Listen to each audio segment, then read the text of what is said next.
Hey everyone, video note 2, we're going over exam 2, and at the end you have a little extra credit opportunity, so keep your eyes and your ears open. Okay, question 1. Regarding gestures in a speech, blah blah blah, which is not true according to your book and your video lecture. Well, the correct answer of what you should not do, like if I said what should you not do, you would choose, you should have a specific plan to which ones to use and when to use them. However, dear Miss Sally she apparently was on crack when she wrote the exam, because they are a definite no-no is also wrong, and you should always use them is also wrong. So basically, the correct answer, fact-wise, is you should feel free to gesture, but only if it comes naturally to you. So because of that mistake on my part, everyone got 4 points of credit, which you probably noticed by now. Okay, moving on. Now we have question 2. Which of the following is not mentioned in your text as an acceptable form of selecting a topic? The answer for that is determining a general purpose, because, as you know, because I'm sure you remember the beautiful chapter that said determining is part of another process of the speech writing process. Okay, number 3. While your book mentions blank and blank as the general purpose of speeches, there's a third type, blah, blah, blah. Okay, there's an informative speech and there's a persuasive speech, and those are the two solid, hardcore ones that everyone knows all about and they love it and all that.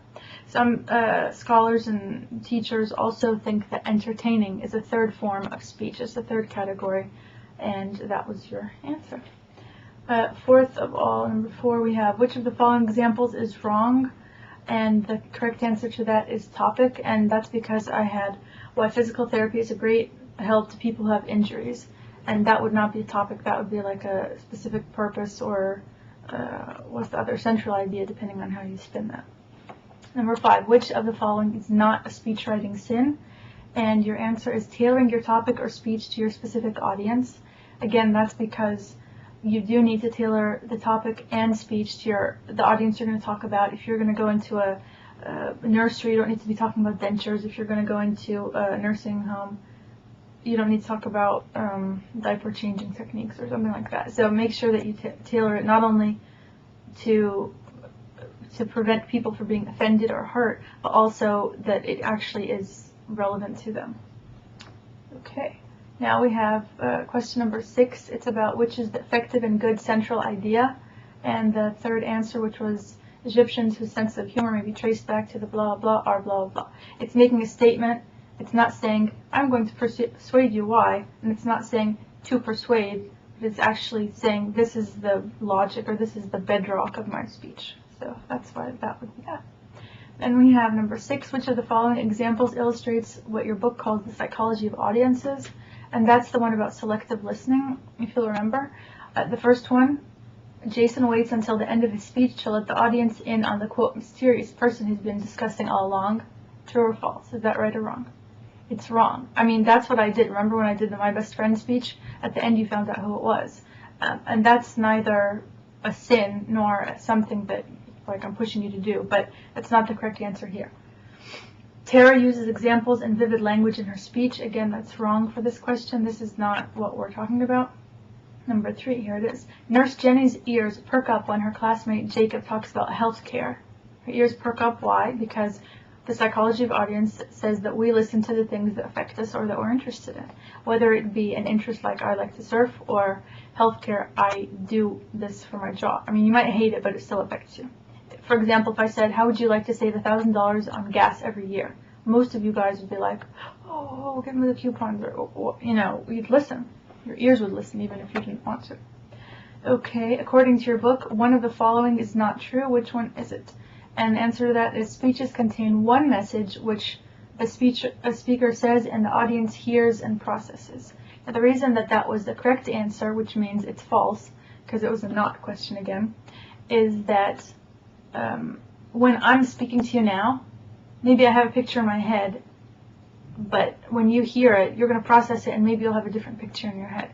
So my message to you is one thing, and then the message that you take from me, not the one that I'm giving to you, but the one that you take from me, is also a different message. Very rarely are you going to find two people or a bunch of people who literally, they say the message and it's received the exact same way it's said. So, like for example, if I were to tell you, imagine a chair. What do you think of? Do you think of a lazy boy, or do you think of like a King Louis chair, or were you thinking of like a wooden school chair thing? Or, I mean, each of us imagines a different thing. If I told you, what's your dream car? You might think of a Ferrari, you might think of a BMW, you might think of a Hummer, you might think of some 1930s Corvette, whatever it is. So again, every one of us has a different reference to car, or this is what a car should be, or this is what a guy should look like, or a girl should look like, etc. So, and that goes back to Jung's archetypes, which is like, well, that's a whole other thing. So I'll just skip that. Now, we already said that. Which of the following is true about an audience analysis? And your correct answer is, well, you should be sensitive and tailor your speech to the audience. And that harkens back to the previous one, remember? That does not mean that you have to stick to things they agree with 100%. Now, that may seem kind of confusing, but think about it. If I were going to give you a sample speech, for example, and let's say I used as an example, let's just say, okay, I want to talk about Buddha. I'm a Buddhist. Now, this is an example. Obviously, I don't think anyone thinks I'm a Buddhist, but I said, oh, Buddha's wonderful. Now, maybe that would offend someone who's, let's say, Jewish or Muslim or Christian. Then, so I said, oh, okay, well, I'll just talk about Wicca then. That can't offend anyone. Yes, it can. I'll talk about Jesus. Yes, it can. Unfortunately, you're never going to find one subject that does not offend someone, unless you go into a specialized group. Let's say if you were to go into a church where everyone is a Christian and you're like, oh, okay, well, these people are from the same denomination. I think I can talk about Jesus here. It'll be safe, blah, blah, blah. And that's fine. But now this is not saying that you should back down about your topic or about your opinions. Like, for example, I don't think it's advisable to ever back down from your opinion when you're giving a speech on something, for example, you've been invited to do. I've had people come in and give speeches about their religion, and then they talk about the personal meaning of their lives, blah, blah, and then we have someone in the audience who'd be like, oh, I'm offended by that. And then think about it. I'm here. I owe them the same respect and the same freedom of academic, whatever it is. So if I were to say, you can't talk about Buddha or Jesus or Muhammad or anyone, then I'm doing the speaker a bit disservice. But if I let the other person get offended, let's say there's some beastly imagery or something graphic, whether it's sexual or scary or whatever it is, then I'm doing a disservice to the audience, whether it's one person or 50 people that are offended. So that's a very fine line that you have to balance, both as a speaker and as a teacher. Okay. All right. Now we shall go to the next one, 10. Which of the following is an open-ended question? And then I put all sorts of stuff. On a scale of 1 to 10, please indicate. Now that's a scale question, obviously.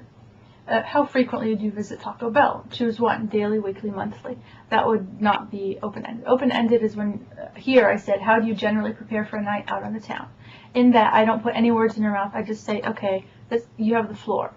I give you the question, now you tell me all sorts of things about it. And that is related to qualitative research, which it takes a lot more, I won't say effort, but it takes a lot more paper anyway when you're interviewing people. And I know this because that's what my dissertation is, qualitative.